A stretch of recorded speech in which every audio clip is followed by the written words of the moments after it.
a photograph of an ancient cloth had brought the scientists face to face with the impossible. Three-dimensional information was being discovered where it couldn't possibly exist. The artifact was the Shroud of Turin, and without a doubt it is the most picked at, probed, x-rayed, examined, revered, reviled, tested, studied, scanned, and photographed artifact in the world today. For those who are unfamiliar with this particular piece of cloth, it has long been revered as the object described in the Gospel according to John, chapter 20, verses 6 and 7. Referring to Peter, John wrote, "He saw the strips of linen lying there, as well as the burial cloth that had been around Jesus' head. The cloth was folded up by itself, separate from the linen." For over 100 years, researchers, historians, and scientists of every variety have attempted to determine if this linen cloth, tucked away in a cathedral in Turin, Italy, could actually be the one referred to, the burial shroud of Jesus Christ. In 1988 was both controversial and hotly disputed by experts in many fields. The problem of dating a cloth, not only the shroud, but I think any cloth, any old cloth, is not easy to solve completely and definitely. According to the professor, the idea of a medieval origin of the shroud leads to an impossible thesis. The forger would have had to find a man to crucify, flog him mercilessly, place him in a shroud, and then manufacture or simply wait for the image to somehow appear. I think that is quite impossible, that what we cannot do today, it was very easy and during a medieval period. 150,000 man-hours and the work of dozens of scientific disciplines were challenged, actually brushed aside, by a single carbon-14 test. But the world was left with the same question. What created the image? And how do all of these latest scientific advances lead us to this particular artifact? What is there about the image that causes scientists to put their reputations and fortunes at risk? The resurrection itself belongs to the spiritual world, and I don't think it is the business of physics to talk about it. However, the shroud itself and what made the image leads us to a mysterious gate which opens for us, and it lets us to see a completely different world, an extraordinary world with extraordinary laws. What are those laws? And do they exist regardless of the age of the fabric? Is this purely a scientific squabble, or could it be there is something here that is far more important than the artifact itself? Is it possible that the energy and information now being detected is actually the information we need to help us overcome the problems we face today? Are the secrets of the universe, perhaps of all creation, locked up in this seemingly ordinary linen burial cloth? Can the image, now known to contain three-dimensional information, also be a quantum hologram? In general relativity, we have found that there are certain things called black holes. Now, the surface of a black hole is called an event horizon. And it's called that because right at that surface, the laws of physics seem to change character drastically. Isabel Pitzik, a particle physicist, believes the shroud has brought science to the threshold of a whole new understanding of physics. While dealing with the position of the body within the cloth, she discovered one of those mysterious properties that cannot be, yet somehow is. An interface that divides the image transport into two hermetically separate yet simultaneous actions and forces, causing the shroud to be taut and parallel on both sides, creating a true event horizon. When you look at the image of the shroud, the two bodies next to each other, you feel that it's a flat image.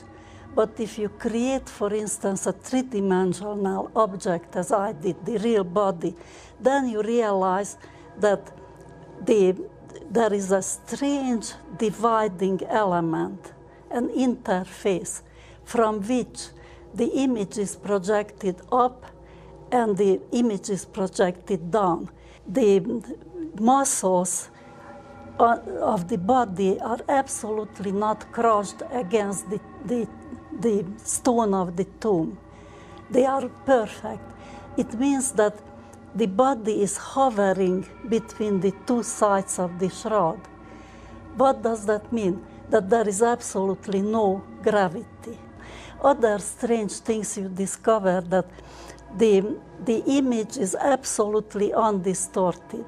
Now, if you imagine that the cloth was wrinkled, tied, wrapped around the body, and all of a sudden you see a perfect image, which is impossible unless the shroud was made absolutely taut, rigidly taut. Everybody thinks that the tomb signifies death. Not at all, the exact opposite. The shroud and the tomb signifies an unbelievable beginning, because in the depth of the collapsed event horizon, there is something which science knows as singularity. This is exactly what started the universe in the Big Bang. We have nothing less in the tomb of Christ than the beginning of a new universe. Some scientists believe the characteristics of the image on the shroud, such as three-dimensional information from a two-dimensional photograph, the negative aspect of the image, and the fact that the image that appears on the cloth virtually free of distortion, are basically holographic. The quantum hologram is merely a method of describing the total emissions from an object. Very much like if you look at your fingertip and you look at one of the little swirls on your fingertip, it doesn't tell you very much about you. But if you look at the swirls on all 10 fingers all at once, that's your fingerprint, and it uniquely defines you and identifies you. The same thing with the quantum hologram.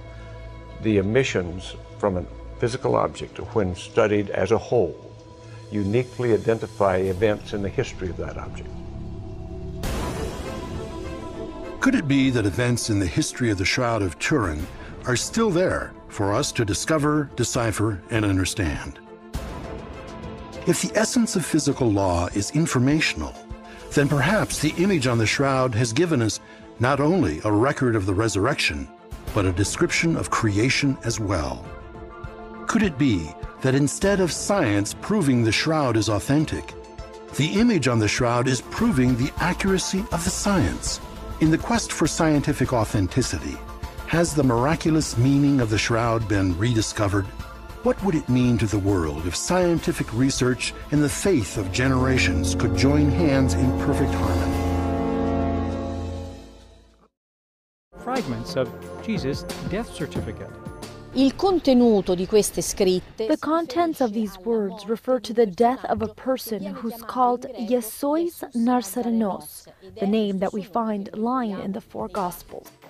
In 1978, a group of experts found some letters around the face shown by the shroud. Barbara Frail has now decoded them.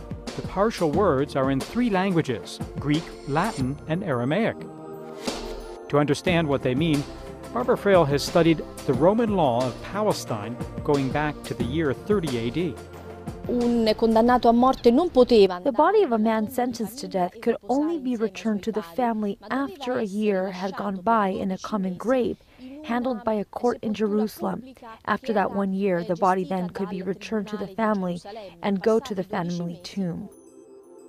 In the case of Jesus Christ, Joseph of Arimathea and Nicodemus asked the governor Pontius Pilate not to leave the corpse in a common grave, but instead to use Joseph of Arimathea's family tomb.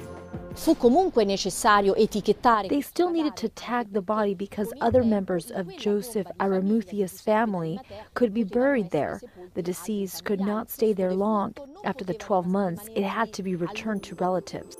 So once the body was wrapped in the shroud, strips of papyrus with large letters on it were placed on the head to make note of the person deceased.